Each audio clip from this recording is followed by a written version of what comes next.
রাষ্ট্রপতি বানাইতে হবে, নতুবা থাকবে না। চলে গেলেন দুলা ভাই, কাল লাভ হইল? আগে অন্তত 50টা দিলে অন্তত কিছুটা হইতো, আর এবার গুনি গুনি এসো, তারপরে দেখা যাবে ওই দিন রাত 12টার পরে বোঝা যাবে যে তোমরা 143 না 243 না 343। আমি দোয়া করি আল্লাহ এদের 543টা দিয়ে দাও।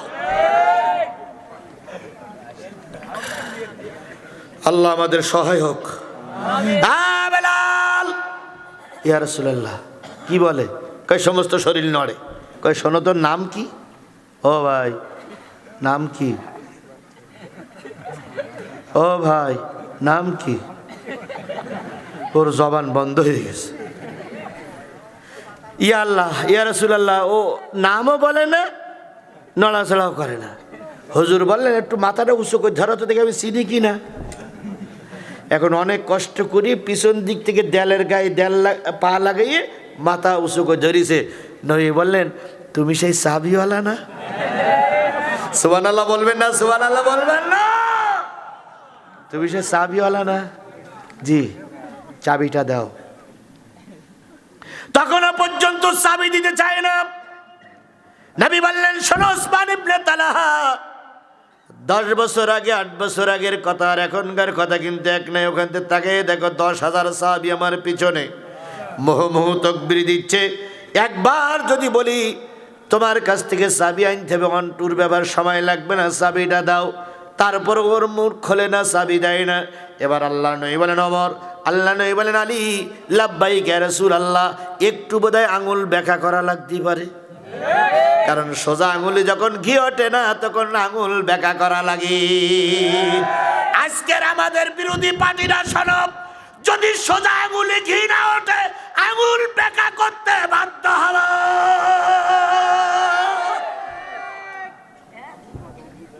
উকিল সাহেব, আপনি থাকেন আপনার জায়গায়, আপনার দায়িত্ব জেরা করা, আর আঙুল সোজা করব কি ব্যাখ্যা করব ও দায়িত্ব আমাদের জনগণের। কথা বলেন ঠিক না বেটি? সবসময় উকিলের ডিসিশনে চলতে গেলে হয় না, মাঝে মাঝে নিজেদের একটু ডিসিশন নিতে হয়। উকিল বলবে মারিসতে মারিসতে তারির ভিতরে মারা হয়ে যাবে, নেতারা বলবে ধরিসতে ধরিসতে তারির ভিতরে ধরা হয়ে যাবে, হুজুর বলবে মারিসতে মারিসতে তারির ভিতর 3 থাবা মারা হয়ে যাবে। আমি তো সব জায়গায় ঠিক কইতে, বেঠিক কই কোন জায়গায়? আর ঠিক কই এই কারণে তো আমার পালাইতে হয়, আর বলার লাগবে না। এখন চাবি কি দিবা? তখনও কিছু কয় না। ওমর, একটু যাওয়া লাগে। তখন ওমর বলতে, এই আমার দিকে তাকা, আমার দিকে তাকা, আমারে চেনস? এই আমারে চেনস? মোর বাড়ি বরিশাল, আমার বাপ চকিদার, আমার দাদা দোপাদার, মোরে চেনো? এরকম একটা ডাইলগ উঠেছিল না একশো, যুবকদের মুখস্থ আছে। আমারে চেনো? আমি 3টে শব্দ করব, 3 শব্দের ভিতরে যদি চাবি না দিস আর আমার যদি যেতে হয় তোর কিন্তু একদম বাস্ট করে ফেলবো। ওয়াহিদ, ইসনানে, সালাসা বলার আগে এই নেন চাবি। কথায় বলে শক্তের ভক্ত নরমের জম। চাবি নিলেন, আল্লাহ নবী কাবা ঘর খুললেন। খোলার পরে ওর ভিতরে কতগুলো মূর্তি ছিল? 350 উপরে মূর্তি ওর ভিতরে ছিল, ছোট বড়, আবাল বৃদ্ধ বনিতা, বড় মূর্তি ছোট মূর্তি। তার ভিতরে হযরত ইব্রাহিম খলিলুল্লাহর মূর্তি ছিল, মা মেরির মূর্তি ছিল, হযরত ঈসা রুহুল্লাহর মূর্তি ছিল। বলুন তো, মুজিবারের মূর্তি চাইতে ইব্রাহিম আলাইহিস সালামের মূর্তির মর্যাদা বেশি না কম? মুজিবুর রহমান কি বলে, জিয়াউর রহমানের মূর্তির চাইতে আবার হযরত ঈসা আলাইহিস সালামের মূর্তির মর্যাদা বেশি না কম? আল্লাহ নবী সবগুলো ভেঙে ফেললেন। সুতরাং আল্লাহ নবী এসেছিলেন মূর্তি ভাঙার জন্য। নতুন কোন সরকার এসে মূর্তি নির্মাণ করবে, ওই রকম সরকার আমরা আর বাংলাদেশে বসতে দেব না। সেটা যদি জামাত ইসলাম হয় তাও তালাক দেব। জামাত ইসলাম ক্ষমতায় যাই যদি শফিকুর রহমানের মূর্তি উল্লাপাড়ায় খাড়া করে নতুন করে ভোট পড়ে জামাত ইসলামের তালাক দেবো, জামাত ইসলাম আমরা চাই না। কারণ যারা মূর্তি বা ভাস্কর্য তৈরি করবে এটা ইসলামের পরিপন্থী, ওদের ভিতরে আমরা নাই। আপনারা কি আমার সঙ্গে একমত? আমার সঙ্গে একমত? তাহলে একটাবার আমরা পরীক্ষা করে দেখবো, অতীতের সরকাররা যারা আসছিল তারা মূর্তি নির্মাণ করেছিল, যদি ইসলামপন্থী সরকার আসে তাহলে মূর্তি নির্মাণ করবে না। এই জন্য আমরা একটাবারের জন্য একটু যাচাই বাছাই করে দেখতে চাই। একটাবার একটু পরীক্ষা নিতে পারবো না ভাই? পরীক্ষা নিতে পারবো না? পরীক্ষায় যদি ফেল করে আমরা ওদের ভিতর থাকবো না। সুতরাং আমরা ওদের পরীক্ষা একটাবার আমরা নতুনদেরকে পরীক্ষা নিতে চাই। আপনারা কি সবাই একমত? সবাই রাজি তো? এবার আসুন, আল্লাহ নবী সাল্লাল্লাহু আলাইহি সাল্লাম তালা খুললেন, মূর্তিগুলো অপসারণ করলেন, এবার সবাইকে নিয়ে নামাজ আদায় করলেন। নামাজ আদায় করে যখন কাবার ভিতর থেকে বাইরে আসবেন আল্লাহর নবী, তখন আবু বকর বাইরে দাঁড়াই আছে, মক্কার চাবি আমি নেব। ওমর দাঁড়াই আছে, মক্কার চাবি আমি নেব। ওসমান দাঁড়িয়ে আছে, মক্কার চাবি আমি নেব। আলী দাঁড়াই আছে, মক্কার চাবি আমি নেব। আল্লাহর নবী মক্কার থেকে এক পা বাইরে, কাবার যে দরজার এক পা বাইরে আর এক পা ভিতরে। এই সময় আল্লাহ রসুলের দিকে খেয়াল করে সবাই দেখলেন এখনই ওহী নাজিল হবে। এখনই কি নাজিল হবে? যখন ওহী নাজিল হতেন, রসুল দাঁড়ানো থাকলে কি করতেন? বসে পড়তেন। রসুলের পশমের গোড়া দিয়ে ঘাম বাহির হতো, রসুলের চোখগুলো বড় বড় হয়ে যেত, রসুল দারুণ কষ্ট পাইতেন। এবার এখন ওহী নাজিল হবে, এবার সবাই চুপ করে থাকলেন। আল্লাহ ওহী নাজিল করে দেওয়া শুরু করলেন। কত নম্বর আয়াত? 58 নম্বর আয়াত। ইন্নাল্লাহ ইয়া'মুরুকুম আন তুআদ্দুল আমানাতি ইলা আহলিহা। নিশ্চয়ই আল্লাহ বলতেছেন, ওগো নবী আমি তোমাকে আদেশ করতেছি, এই যে আমানাত, এই যে চাবি, এই চাবি তাকেই দাও যেই ব্যক্তি এই চাবির প্রকৃত হকদার। এই চাবি পাওয়ার যোগ্য যিনি, তাকেই চাবি দাও, অযোগ্য লোকটার হাতে চাবি দিও না। তাহলে আল্লাহ পাক না বলতেছেন চাবির হকদার যিনি তাকে দাও।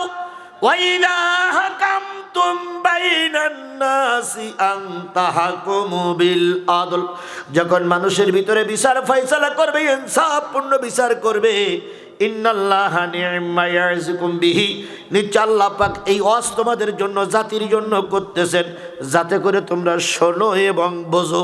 তাহলে এই ওয়াজটা কি সেই সময় শেষ হয়ে গেছে না এখনো চালু আছে? তাহলে আল্লাহ বলতেছে আমি তোমাকে ওয়াজ করলাম, এই চাবিটা প্রকৃত যার হক, যা যিনি হকদার তাকেই দাও। আল্লাহ রাব্বুল আলামিন 1450 বছর আগে এই আয়াতটা নাজিল করে একটা ভোটের কথা এর ভিতরে ঢুকাই দিচ্ছে।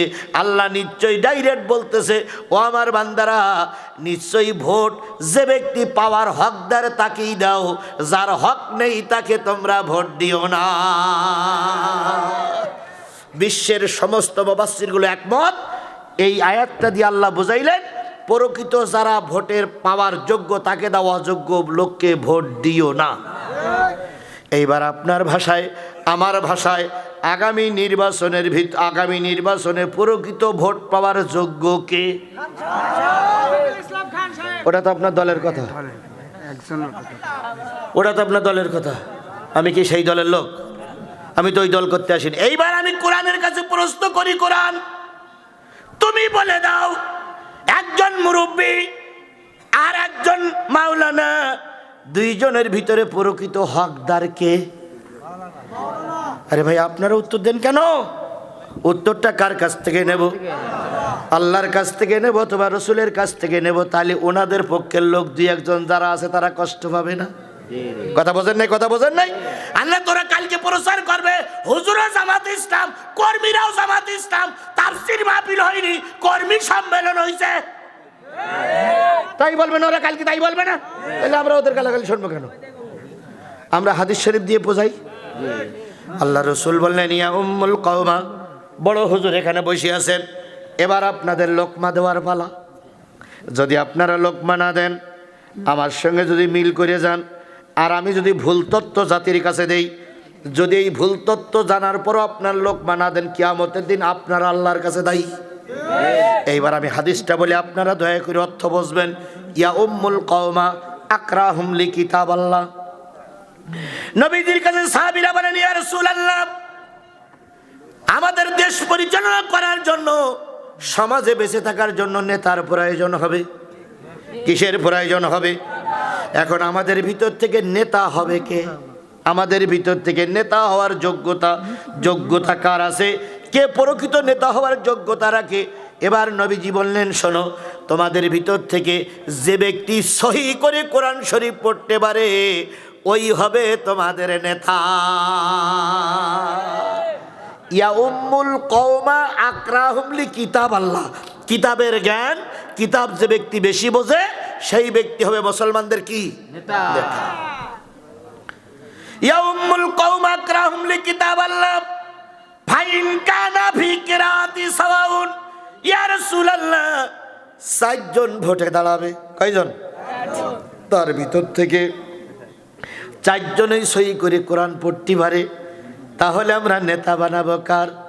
নবীজি বলেন, ফালামুহুম বিসুন্নাহ, যেই ব্যক্তি সুন্নাতের জ্ঞান যার বেশির ভিতরে আছে আর সুন্নতের আমল যার ভিতরে আছে সেই হবে তোমার সমাজের নেতা। প্রথম বললেন কোরআন যে ভালো করতে পড়তে পারে সেই হবে কি নেতা। এখন 4 জনের সবাই কোরআনের হাফেজ, 4 জন সবাই কোরআনের মাওলানা, 4 জন সবাই বক্তা, তাহলে নেতা হবে কে? যে ব্যক্তির সুন্নতের পাবন্দি আছে, সুন্নত হাদিস বেশি জানে, হাদিসের পরে আমল করে, 3.5 হাত বডির ভিতরে সুন্নত আছে, সেই ব্যক্তি হবে কি নেতা। ইয়া রাসূলুল্লাহ, সেটাও যদি সমান হয়, ফাকদামুহুম হিজরা, যদি সেটা সমান হয়, ও আমার উম্মতেরা শোনো, ইসলামের জন্য, ধর্মের জন্য সবচেয়ে যে বেশি হিজরত করেছে, যে ব্যক্তি ইসলাম টিকায় রাখার জন্য, ধর্ম টিকায় রাখার জন্য বেশি জেল খেটেছে, বেশি মামলা খেটেছে, বেশি রক্ত দিয়েছে, বেশি রিমান্ড ডেকেছে, ওই ব্যক্তি হবে তোমাদের নেতা। ইয়া রাসূলুল্লাহ সাওয়াউন, সেটাও যদি সমান হয়, মানে 4 জনেই 100 করে মামলা, 4 জনের নামে 100 করে মামলা, তাহলে ইয়া রাসূলুল্লাহ, ও 4 জন তো মামলা খাটা পার্টি, তাহলে আমরা নেতা বানাবো কার? হুজুর বললেন, ওই 4 জনের ভিতরে দেখবা কার বয়স বেশি। ইয়া রাসূলুল্লাহ, সেটাও যদি সমান হয়, নবী বললেন, তাহলে দেখবা কার বউ দেখতে বেশি সুন্দরী। ইয়া রাসূলুল্লাহ, সেটাও যদি সমান হয়, দেখেন সাহাবীরা এক এক করে প্রশ্ন করছে আর কি সুন্দর করে উত্তর আসতেছে। ইয়া রাসূলুল্লাহ, এটাও যদি সমান